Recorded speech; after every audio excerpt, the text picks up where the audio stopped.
Hi everyone, welcome to Perfections. Another Arabic perfume I bought which I really like is Pink Ajwad Pink by Lattafa. So I'll be very clear here. What I smell in this perfume mostly, if not all, but certainly mostly, is grapefruit or passion fruit and guava. And all of these is mixed together, and the exotic fruits are very ripe and juicy, almost jammy. I think it's very uplifting. I totally love this perfume. I liked it. I mean, this one I bought it after smelling it. You know, I tested it on the skin, then I went home, and the next day I went and bought it. End of story. So Ajwa Pink by Lattafa. So I want to tell you, while I smell it as a very fruity, exotic perfume, this is supposed to be the Oud Maracuja by Maison Crivelli dupe. I'm not sure about it, not to my nose. I smelled Oud Maracuja and I find it to be much darker with, you know, these woody leathery facets to my nose. This one doesn't have them, not to my nose, to my partner's nose. On my skin, it could smell some leathery notes, which I'm essentially almost completely anosmic to, so I don't smell them. I'm like, what? Really? Leather? Here? Doesn't seem to me. I have leathery perfumes, I can smell the leather notes, but you know how it is with very cheap perfumes. I mean, this is between $20 to $30 more or less. They're built with molecules that some people could be anosmic to, or people can smell in very different ways. And that's why they're cheap. Otherwise, if they were to use the expensive molecules that most people smell the same, they would need to spend more money, and so they would need to charge us with more money as well. So, you know. But in this case, I don't smell the leather notes, while I do in Oud Maracuja, like these leathery woody facets, not here.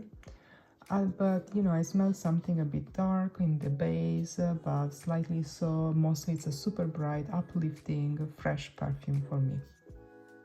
Just saying. It's a fruity perfume, a fruity bomb to my nose. But my partner could smell the, you know, leathery woody facets, but he told me it's not annoying, it's pleasant, and it's mostly fruity. Then I read on Fragrantica some reviews saying, oh, this is so animalic, I can smell the wood and the leathery facet, it's terrible, blah blah. So I'm just giving you a warning, it could be a very risky blind buy. Just saying. I always had an eye on this one because I really like perfumes with passion fruit, exotic fruit, and you know, grapefruit is also very uplifting, so I was kind of intrigued by it. But I never pulled the trigger because I thought, oh, and what if I'm one of those smelling the animalic notes? The issue with wearing this perfume, especially if you go, you know, in the middle of a lot of people, is that they could smell you smell like, you know, some horse saddle or something like that, you know, sweaty horse saddle. So yeah, probably not the best impression you want to make on your peers or on other people in general. So yeah, there's this problem, you know, when with this type of perfumery. This is also with niche, because maybe it's a weird perfume but we love it and other people are gonna hate it, so yeah. But especially when perfumes are perceived wildly differently from people to people, it's easier to annoy, you know, the others. I mean, one thing is to wear a perfume that somebody loves and some others that don't care for. That's fine, right? I mean, you're not going to offend any of your colleagues, you're not going to offend anyone you're having brunch with or whatever. But if you're wearing a perfume that smells like exotic fruits to you and like a sweaty, smelly horse and its saddle to, you know, your mates, that's not good. That's not good, because, you know, you can ruin their brunch essentially, or, you know, like all these things. So be careful with that. Just a word of warning. I'll keep, you know, buying and wearing this type of perfumes, but, you know, I will wear this one mostly when I'm surrounded with a few people, maybe if I'm in open air and stuff like that, because, you know, I want to be careful. I wear perfumes for myself. I don't care, you know, if other people love my perfume, or smell my perfume, but I don't want to offend people. That's the point, okay? that was it. I hope that's helpful, and go test this perfume. Get a decant, because if you smell it like I do, oh my, how good is this? This is amazing to my nose, okay? And yeah, now I want to talk to you about Opulence of Dubai by Swiss Arabian. This is the most expensive line they have. Well, I mean, I think there's also the other one with the beautiful caps, where we have the Rose 01 and Amber 07 or 07 and other masks and so on. I have a couple of them as well. That is pretty expensive as well. But yeah, so let's say the single bottle price is higher for this one, because this is, I think, is it 100 ml, or maybe it's just 70, I don't remember. 100. It's a 100 milliliters. So Opulence of Dubai is beautiful. So the perfumer is Elias Armenidis, and it opens up. I mean, it's got quite some notes. I'm gonna tell you what I noticed the most. What I noticed the most in this one, in the opening, I can detect elemi, ginger, and chocolate for sure. You know, like immediately. Then you also have, and as more as it dries down, this gets more and more noticeable, the cypriol note. So, and also it has vetiver. It's got vetiver. Cypriol and vetiver, they give it some almost leathery facets to in the dry down, in the base of the pen. Not just the dry down, but also in the base. You know, you can smell it already in the very first minutes that you have this leathery, chocolatey, how do you say? You know what I mean? Type of bulk of the perfume. And it's freshened up by elemi and ginger, and that's about it. It's got some gourmand facets because of the chocolate note, especially in the opening. I will need to test it on skin, but because it's so masculine, I don't really care for wearing it any day of my life, to be honest. I mean, I feel it's masculine. It's not bad. It's a very beautiful perfume. You can smell, the notes are nice. I mean, you can smell nice olfactive quality. But leans too masculine for me to wear it. I may try it one day, but I have so many perfumes, and then every day I will most likely be like, I would rather wear this one today, you know. My partner has worn it twice, and he approved it. And let me tell you, that's not easy.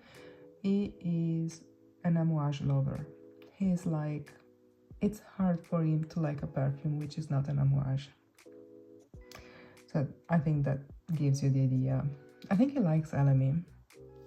And this one has got quite some elemi and ginger. I was also thinking that it may have something in common with, how do you call it, 5 o'clock au gingembre by Serge Lutens, which I own, but I'm not wearing too much. Okay, I like Serge Lutens as a house. I'm a big fan and collector of perfumes. But that one is much spicier. It's spicier and fresher, and way, you know, it's tea-like, really heavily tea-like. I thought about it while smelling this one, but not really. Oh, there's also cardamom. Oh, it could be that I could smell some cardamom, but not now. So anyway, and cardamom also has some leathery facets anyway, to my nose. So here we have elemi, bergamot, ginger, chocolate, rose, damask rose, cardamom, pink pepper, bourbon vanilla, coffee, amber, atlas cedar, cypriol, frankincense, and vetiver. Or maybe that's the frankincense that what my partner likes, because, you know, he likes amouage because he likes incense and so on.